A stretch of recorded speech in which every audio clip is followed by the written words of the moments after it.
Hello, all, and welcome to this night's beer review. It's pretty late, it's past 9 o'clock, but that's how usually ends up being on Thursday, which is my day off. I always seem to end up out later than I expect. Anyways, I'm going to dub this review the disappointment beer review because I was looking for Bigfoot and I couldn't find any Bigfoot anywhere in Kailua. I know that Bigfoot from Sierra Nevada, New Year, has been released because I saw it in the Kaneohe Tamuras last week, but unfortunately I was there to go and pick up something for a party at my grandfather's and was like, oh, well, I'll just come by next week to go and pick it up. Of course, it's gone already and seems to be gone everywhere. And it's like, I'm just getting tired of the way these things run sometimes. So while I was at my grandfather's just today, we ended up watching a show Nightfall, which it was about like the Templar Knights. The downfall of the Templar Knights. Dramatization, very much a dramatization, in that it wasn't trying to go and follow history all that well at all. So when I was looking for beer, I didn't realize this until just a few moments ago. I probably had monks on the brain. So, yeah, we're going to be reviewing a Trappist Ale today. And I've never actually had anything from Abbaye de Saint-Remy, Rochefort, Belgium. Yeah, I've never actually had. I think the only Trappist ale I've done a review for is Chimay Blue. I've had other Trappist ales. They are somewhat difficult to find in Hawaii. But yeah, let's just get to this. So this is the style for this particular one is Belgian a Belgian dark ale. Yes, Belgian dark ale. And this is 9.2 ABV. This is number 8. So it comes in 6, 8, and 10. 6 is a double. This is a dark ale. And 10 is the quad.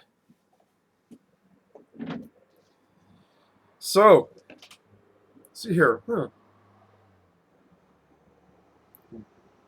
Good until 2025? I think that's what that is. Wow. Okay. So, let's go and pour this out, shall we? I'm actually pretty excited. These are incredibly expensive in Hawaii, by the way. This costs like $9 just for this bottle. Ooh, strong odor just from opening. Pouring it into the tulip because I don't have a chalice. Oh, and this one seems to have quite the head. I see why they want chalices for these.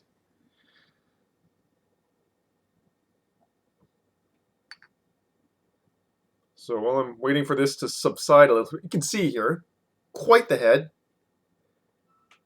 This is a cloudy, really interesting color. I would say almost a reddish amber brown. So it kind of shades from almost a yellow orange at the base to an amber brown at the top. Nice color. Carbonation is, oopsie, fairly small. And I spilled some on my desk here. Smells absolutely grand, though.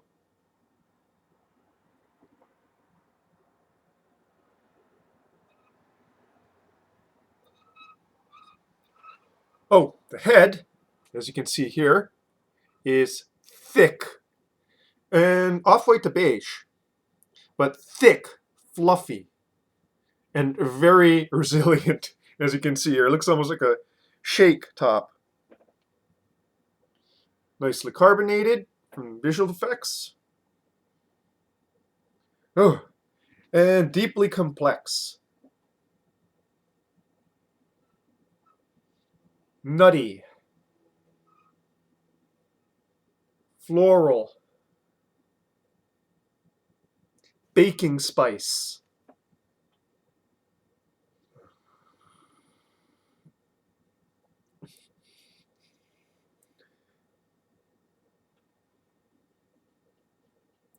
Honestly, it's a little bit hard to get the nose because, it's not actually in the cup. It's like above it right now. So I'm just going to go and top it off a little bit so it can actually collect inside the, I can actually nose it a bit better. Okay, yeah, that's better. Stone fruit. Dark bread. Sweet dark bread.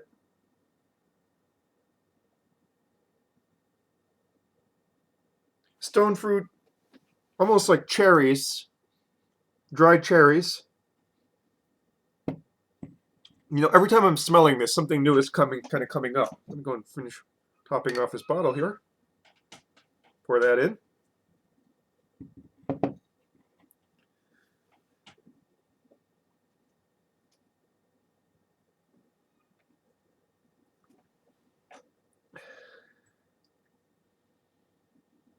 Sometimes it smells like a fruit cake, sometimes like fresh baked brown bread.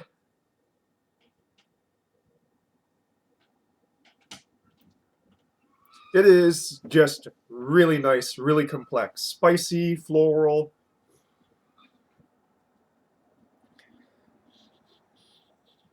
I would definitely say it's much more malts. The hopping is the the more aromatic notes of hopping. There's no real strong aromatic notes of the hopping. It seems like much of it is coming from the malt base here, which obviously is bready, dark brown bready.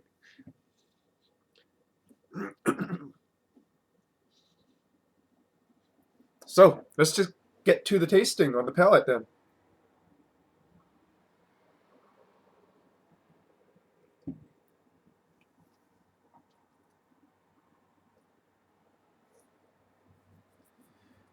Thick, very thick mouthfeel.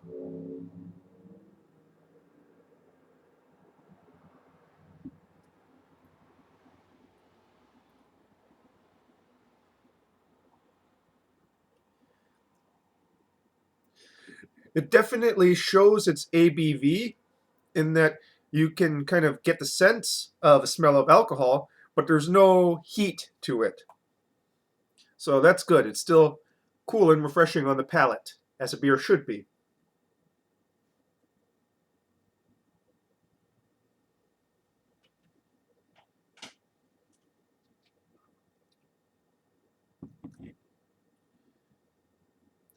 Raisin notes into nut notes in the mids.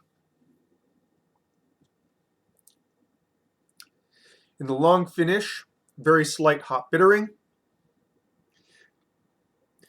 And on the palate itself, a long finish of almost like a rum raisin dessert. Raisin bread. Dark raisin bread, maybe, soaked in rum.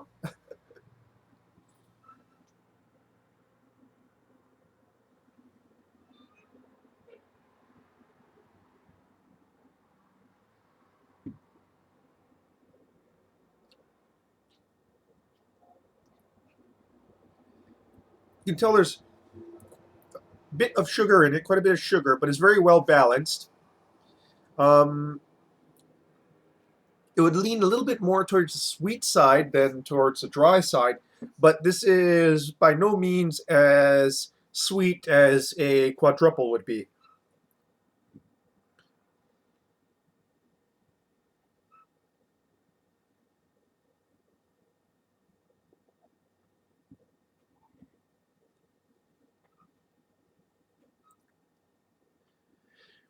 There's a burst of hop bitterness in the mid to finish that subsides in the long finish. It just adds a nice note of balance to what's otherwise very much a malt show.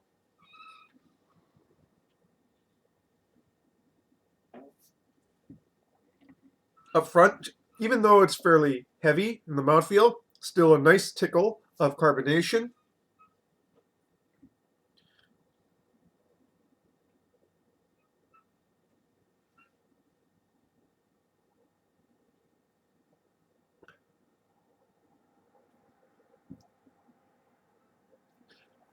Some toffee notes emerging in the mids.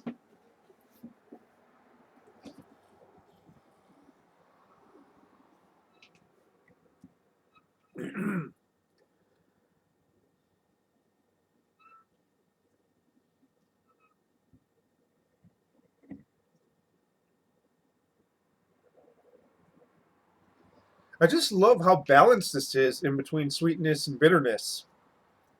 You know, the dry notes are a little bit more difficult to place around.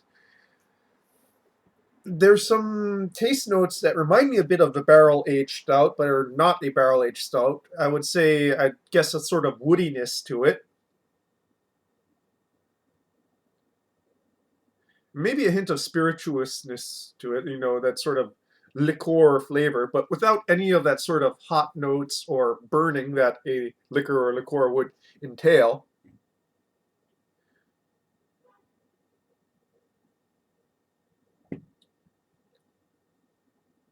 This does not drink like a 9.2, by the way.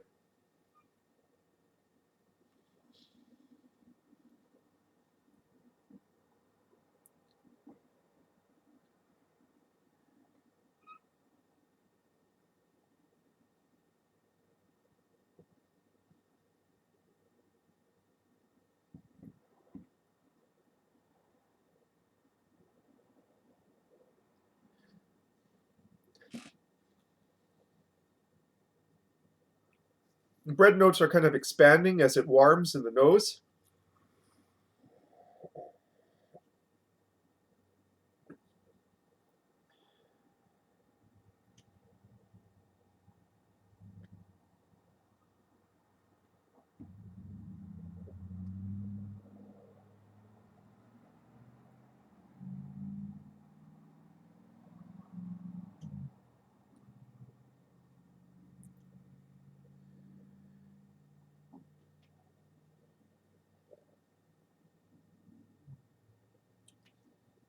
Not much baking spice, not like nutmeg or cinnamon notes. Those aren't really in the palate, but they are in the bouquet a little bit. Well, they seemed more apparent when on initial pour than now, anyways. Some definite tawny port notes are starting to emerge as it is really warming up.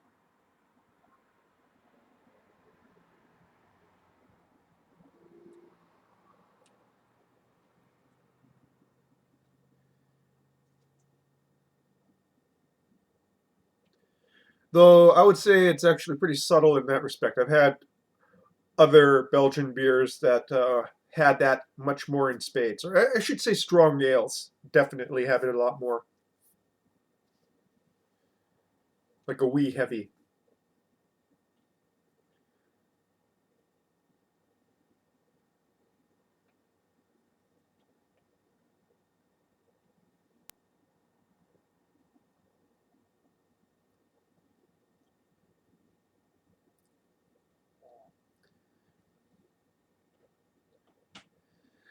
This, my friends, is a fun beer to explore. Nicely complex, not overly sweet, not overly boozy, very well balanced. So, yeah, it's definitely a nice beer to explore in some respects, in most respects. Um, I'm actually surprised by how much the head has dissipated, though, with time. It's only been about 10 minutes since I did the pour. Yeah, so what can I say about this? Well, I don't think I need to go and tell people, go and try a Trappist beer. Everyone who is a beer drinker knows that this is something that you eventually get around to trying. It's kind of embarrassing. I haven't reviewed much of these at all yet. That's mostly due to my poverty and the difficulty of actually acquiring most of these. But yeah, they're complex and amazing, as a reputation for this style and these makers uh, usually entail. And I'm just happy to be drinking this and enjoying this tonight.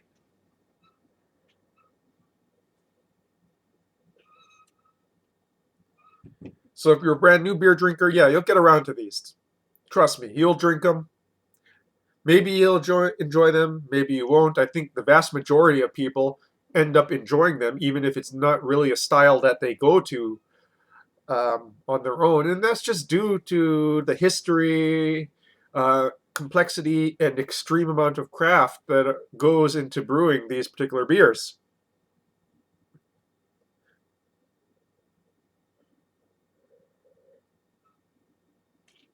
Which does sort of beg the question, were monks the first tipsters? I don't know. Or maybe that 9.2 is starting to catch up to me in my head. So yeah, give this a shot. Really nicely complex. So folks, I think I could have, I did my best with this one. I don't think I'm really getting to how sublime it is, but these beers tend to be on the sublime side. And I'm not sure how much of that is just, psychological priming because of the history and their prominence in craft beer culture. So, yeah. I'm still having fun anyway, and I think you'll have fun. But I'm rambling on at this point. That's your beer review for tonight, folks. Cheers.